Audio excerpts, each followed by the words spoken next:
Every one of them has a different shape. This is different. So far, we've in the year 34 BCE. The 4 kids Cleopatra had were all healthy. It should have been not possible. Since 276 BC, her family had married off brothers and sisters, adding problems to genetics from one generation to the next. Royal families in Europe fell when there was less inbreeding. The line for Cleopatra kept going, though. Experts in she tried for years to explain how she got away from the curse. Then, in 2025, new DNA there was proof that changed the whole story. It wasn't in her genes at all that she was scary. It was far away, even worse, Rome hid it for 2,000 years. Everything started after when Ptolemy the Fervent, one of Alexander the Great's most trusted generals, stopped moving forward and took charge. The great leader died of Egypt in the year 305 BCE. He was more than just a king. He was in charge of something more. He said he was divine, using the old idea that Egyptian pharaohs were gods who came to life, that one choice changed everything in a quiet way. Why? Because family is dangerous when power is holy. His Aram too, his son, took the idea even further. He married his in 276 BCE Arzino, your full sister. The Greeks thought this was crazy. When a brother and sister get married was very rude. Egypt, on the other hand, heard a different story. The royal court aimed at the gods. Together, Osiris and Isis were a family.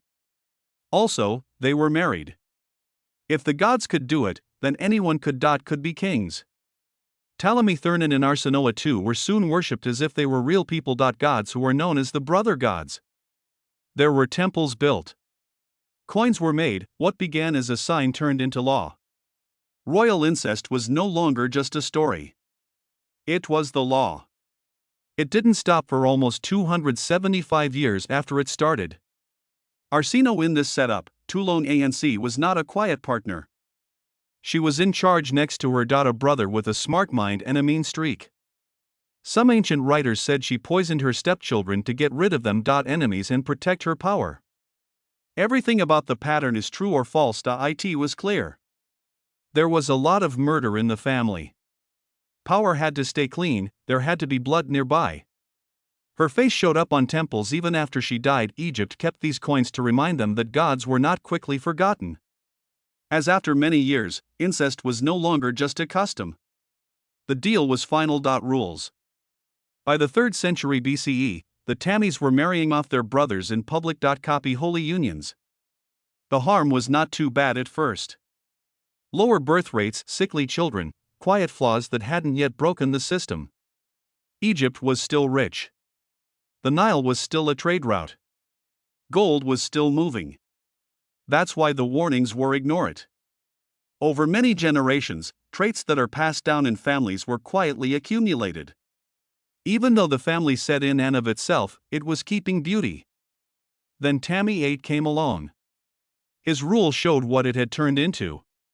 He married his sister Cleopatra II in 142 BCE. He married her daughter Cleopatra III. The house blew up at the same time. Then came the Civil War. Cleopatra I fought back. Ptolemy VII's answer was so cruel that it shocked even the toughest people. Courts. He cut up his own son because he was disobedient. There was fear in the family. Into open fear. No longer was incest just a sign of divine rule. It was fear, violence, and failure were all caused by the machine. By the time Rome, Egypt, marriage between siblings had become common among common people.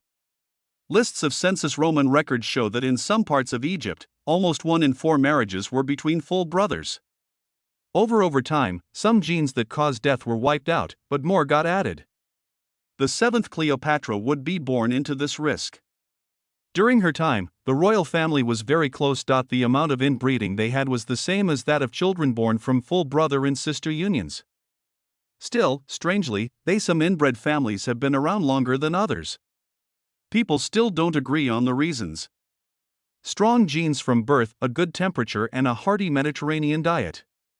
No matter what caused it, the Ptolemies lasted longer than common sense would suggest.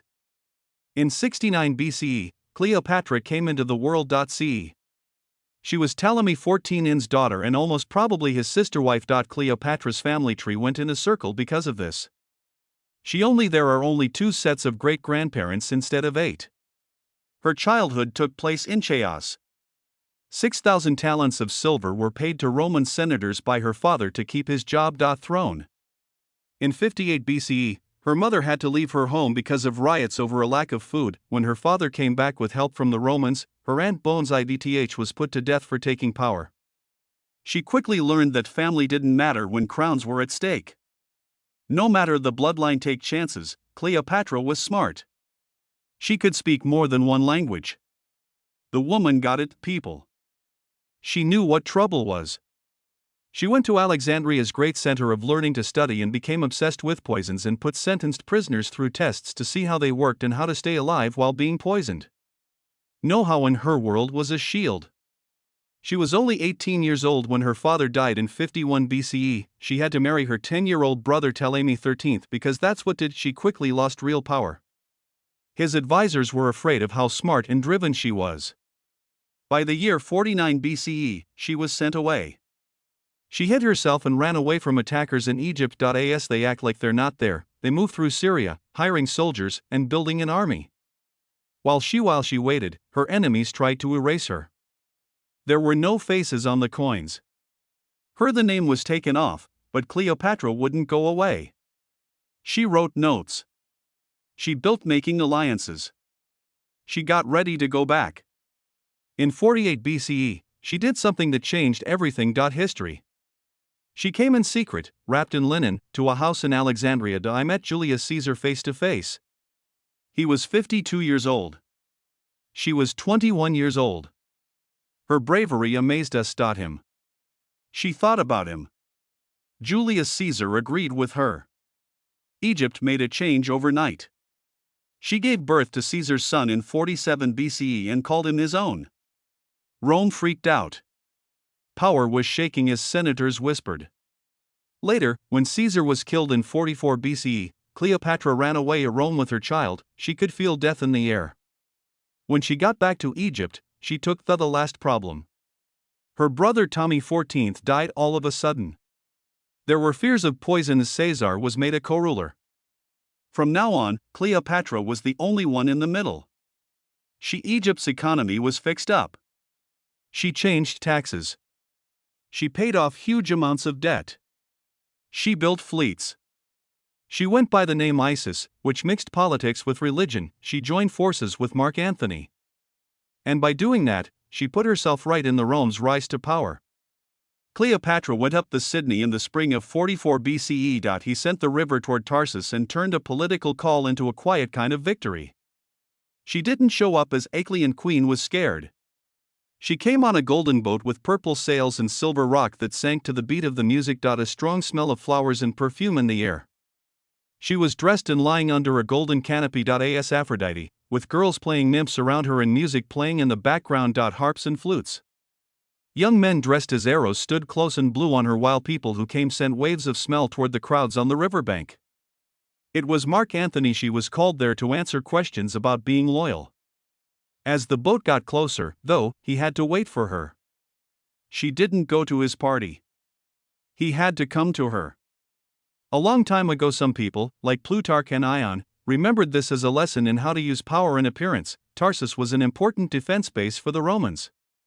But at that time, the city saw a queen who seemed to be in charge of more than just ships and men. Sound, light, and smell.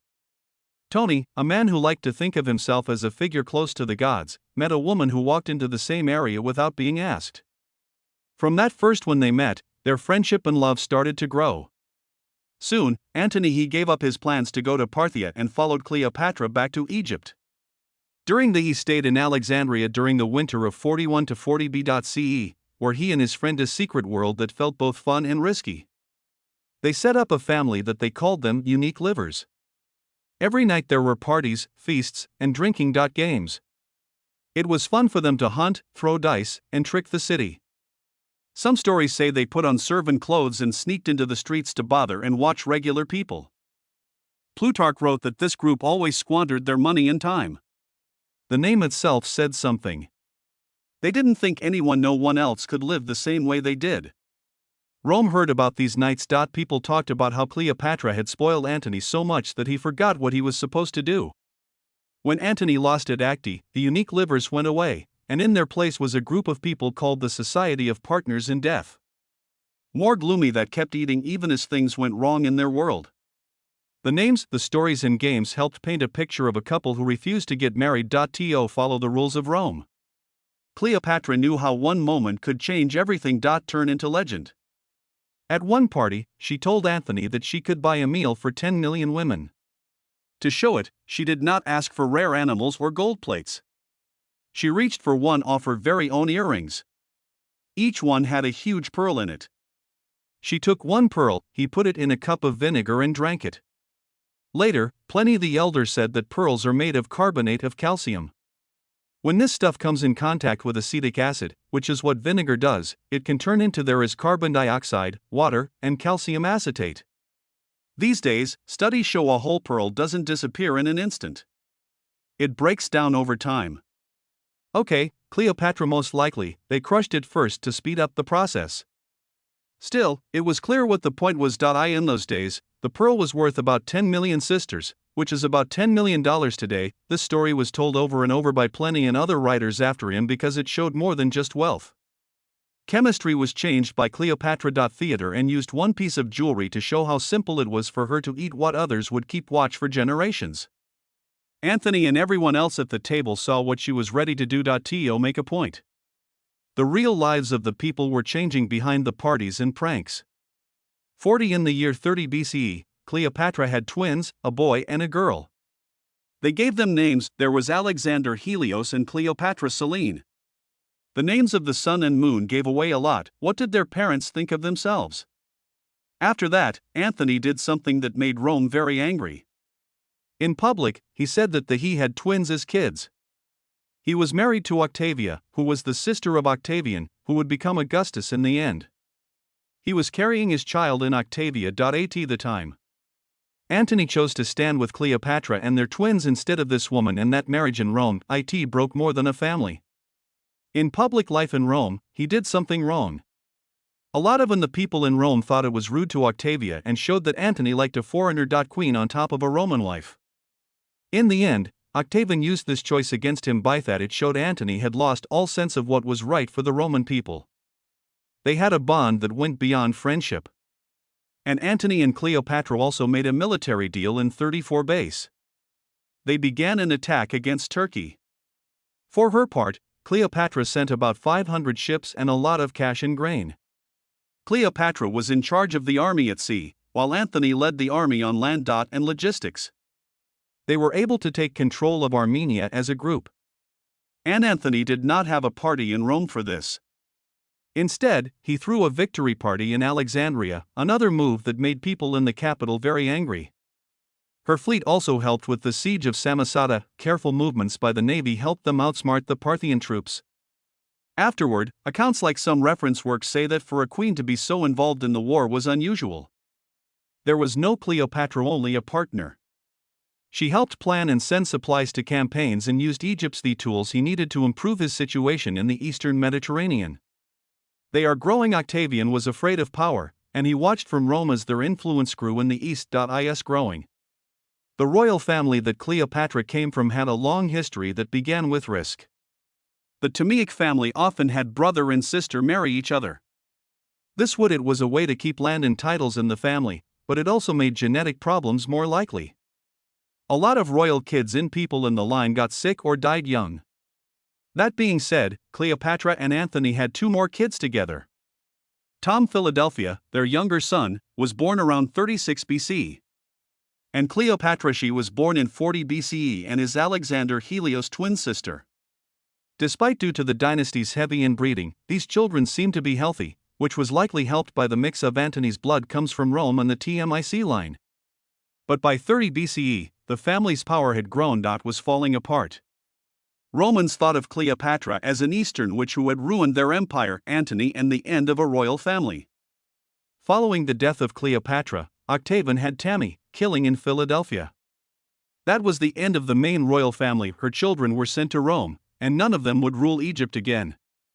The old, because of inbreeding and competition among members, there were not many strong lines left. Then the Romans stopped being hostile. What time it was in genetics had started. In 34 BCE, they sent a message to Rome that made it clear they were ready to fight. In Alexandria, it was Antony who put on what became known as the Donations of Alexandria. In a big at the event, he sat next to Cleopatra and showed the people a new picture of power. World. She was crowned as Nea Isis, the new Isis, and they had children together. Got the most expansive areas. Caesarion, the child she had with Julius's name was changed to King of Kings. Armenia, Media, and Partha were received by Alexander Helios. Cleopatra Elan was given Libya and Cyrenaica. Tammy, Philadelphia got Syria, Nicosia, and Phoenicia. She was known as the Queen of Kings and the leader of Egypt. Roman law didn't agree with any of this. Antony was giving land away. That Rome said was its own. While the ritual was going on, he showed up dressed like Dionysus, while Cleopatra what Isis does. Royal Armenians who had been captured were made to walk in the parade as prizes. News of this reached the Roman Senate and made people very angry. They thought this was crime. A sign that Antony wanted to move power from Rome to Alexandria. The event didn't hold up. Be yourself. Along its edges grew celebrations and rites that mixed Greek, Egyptian, and religion in politics. Antony and Cleopatra were seen by many as the gods of wine and fertility, as well as Isis in real life. How Isis made people treat Cleopatra. Egyptians thought queens should be made of flesh, but Romans thought queens should be made of stone. About leaders. They sat on golden thrones with their kids at public events. There with them while people watched and prayed. The rumors began to spread. That incest also happened in their private lives, just like it did in the past. Some of this was based on rumors and Roman fear, but it added to the idea that they were an unusual couple who didn't follow the rules. Coins from that time even showed their faces, with names and features that made them look like gods. Every coin in Rome's hand was another piece of evidence that Antony had been killed. By magic or people from another world. When Octavian saw how strong pictures and stories could be and came up with his own plans to fight back, he made a drawing of things about Antony and Cleopatra that would make Rome hate them. One of the smartest things he did was get a copy of Antony's will, which was kept in the Temple of Vesta. He made this plan. Read out loud in the Senate. According to those stories, the will gave a lot of Rome's eastern lands to and their children, and she asked to be buried next to her in Alexandria. This was the kind of thing that would make Roman senators very angry. Octavian also had talks and shows that made Cleopatra look like a crazy foreign queen. Coins. Busts and statues of her were shown to be scary or odd. People she was said to use magic and want to rule over Rome from Alexandria. Antony was held captive by her. Instead of her partner. When war broke out, many people in Rome already thought Cleopatra was an enemy that had to be wiped out. There was political conflict and danger to the family. In 46 BCE, a few years before the most exciting part of her story with Antony, the Queen of Egypt had already shown how far she would go to keep her throne safe. Arsinoe IV, her half-sister, had been led around in chains during Rome's victory over Julius Caesar. After that, Arsinoe stayed at Artemis Temple in Ephesus. If Rome ever claimed power, Cleopatra was afraid that this sister would join the other claimants. Picked her to use. So, she convinced Antony to have Arsinoe killed. In front of the temple. A lot of people thought this was shocking because churches were supposed to be safe places. The slaying showed the bad side of Tudor rule, where brothers often died so one person could rule, they could sit on the chair.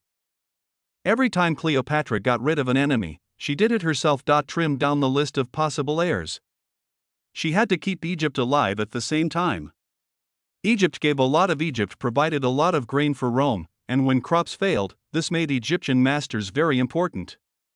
That was what Cleopatra did, use power wisely. She chose when and where grain ships left, which helped her make deals with Roman leaders and watch out for herself. She also worked to make Egypt's economy stronger. From the inside. Reports say she was in charge of public works, ports, and there were waterways that helped move goods and crops. She had money with her. Changes and put her picture and titles on coins to make sure people knew that the state and the queen were separate. Were linked very closely. But the same small family tree that put her on the throne also made it hard to plan for the future. As more family members died of illness or murder, there were fewer people who could take over if she died. The dynasty stood on her and a few kids.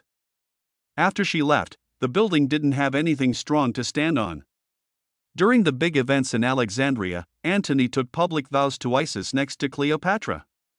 Religion, loyalty, and politics were all brought together by these events. Romans were scared by this. They did more than just praise Antony and Cleopatra with coins that showed them as gods. They also called for a different kind of government in which Egyptian gods, not Roman customs, decided who ruled. It was simple because of this. To talk about witchcraft and magic from other countries.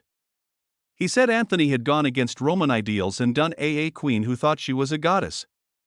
With each charge, he had more moral cover to start the last war. From those vows and coins, the road led straight to the Battle of Actium and the end of the Republic of. Everything came to a head near Actium on September 2, 31 BCE, the Sea of Iona. Marcus Agrippa was in charge of Octavian's navy, which faced the forces of Antony and Cleopatra working together. Antony had a lot more ships. Big and with a lot of weapons. On the other hand, Octavian's ships and troops were better trained and could move faster. Sharply. Cleopatra was in charge of her own fleet of about 60 ships. She also brought her prize with her. As the battle got worse, Cleopatra quickly turned her fleet around and headed toward Egypt. Antony saw how purple she was. The sails moved away, and a quick decision was made. He got off his ship and followed her. He left behind a lot of his army and ships. About 40 of his ships were sunk by the end of the fight, and more than 120 had been caught. Actium took away their power at sea and made way for Octavian will take over Egypt. It was also an easy story for their enemies to tell. The foreign queen ran away, and the Roman general gave up his army to go after her. Men. They went back to Alexandria after Actium.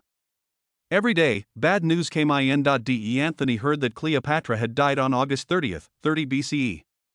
It wasn't true, but he thought it was. He almost died when he fell on his own sword. The wound did not kill him right away. He was taken by servants to the mausoleum's door, which Cleopatra had locked herself in. She used ropes to pull him up to her and did what she could touse what old writers call Egyptian arts to ease the pain. This could have meant herbal mixes or other ways to make his last hours more peaceful. She held him and cried out loud until he stopped. Died. Politics and theater came together in the scene that Plutarch and others wrote down. More.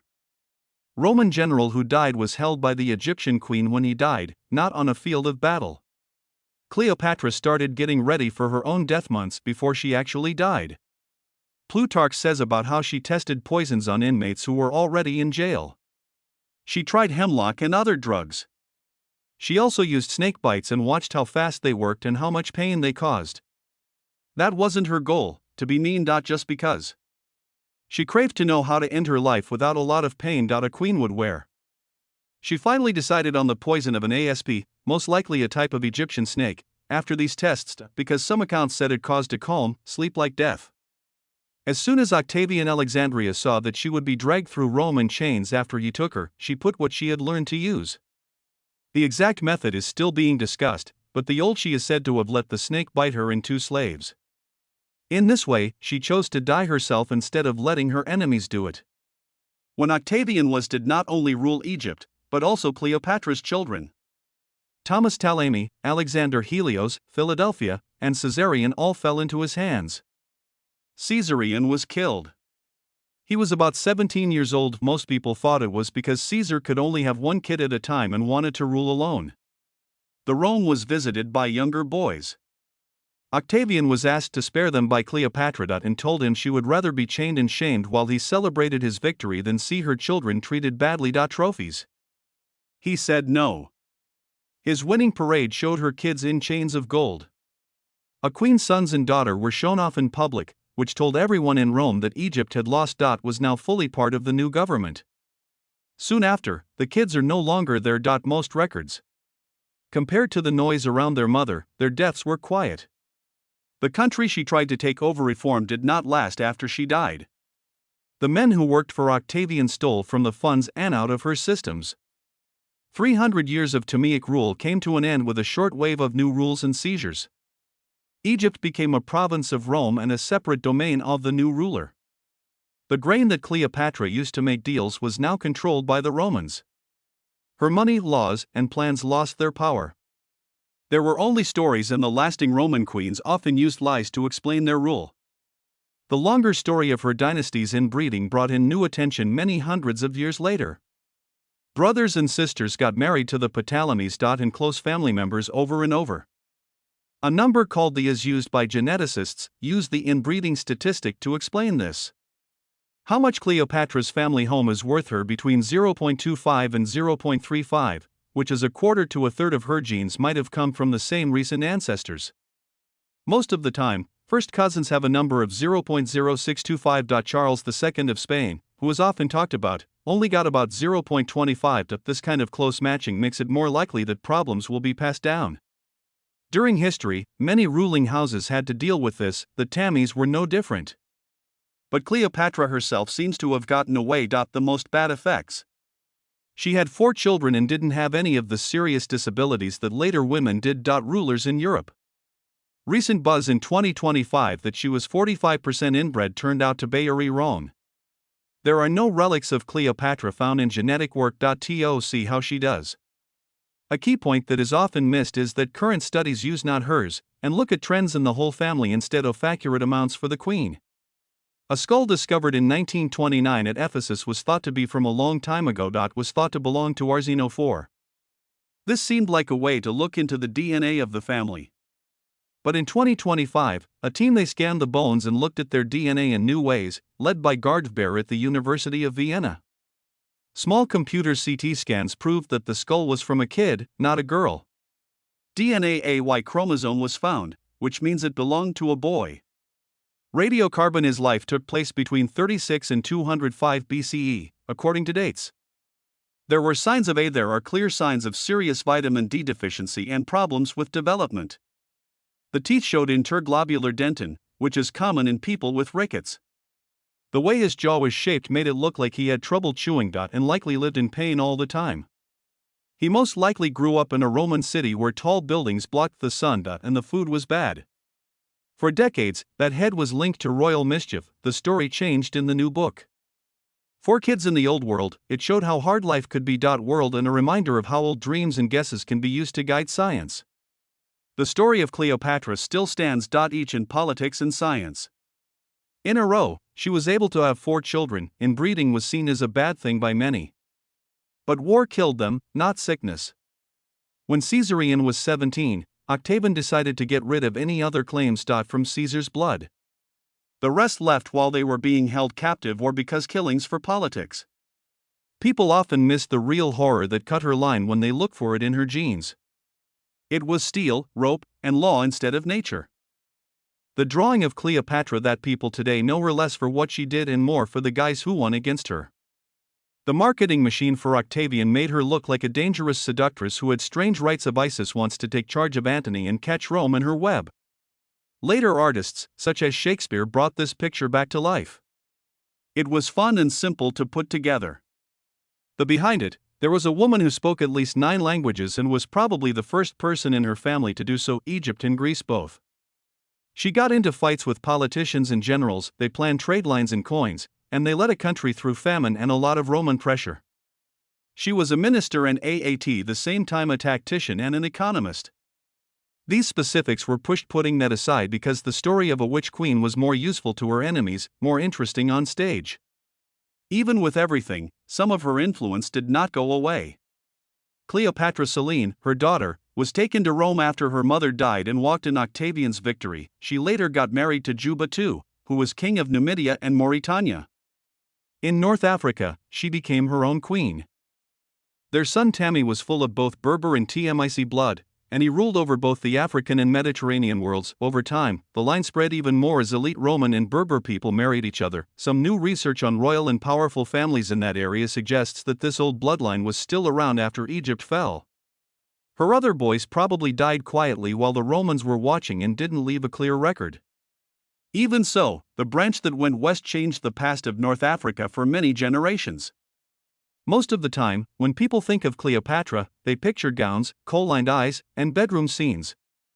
Under that is a very different person.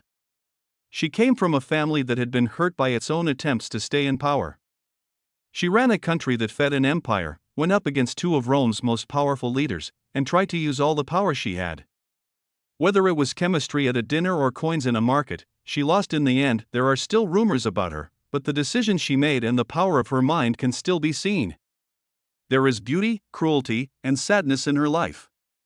But it also has stubborn intelligence that wouldn't go along with the story other people wanted to write.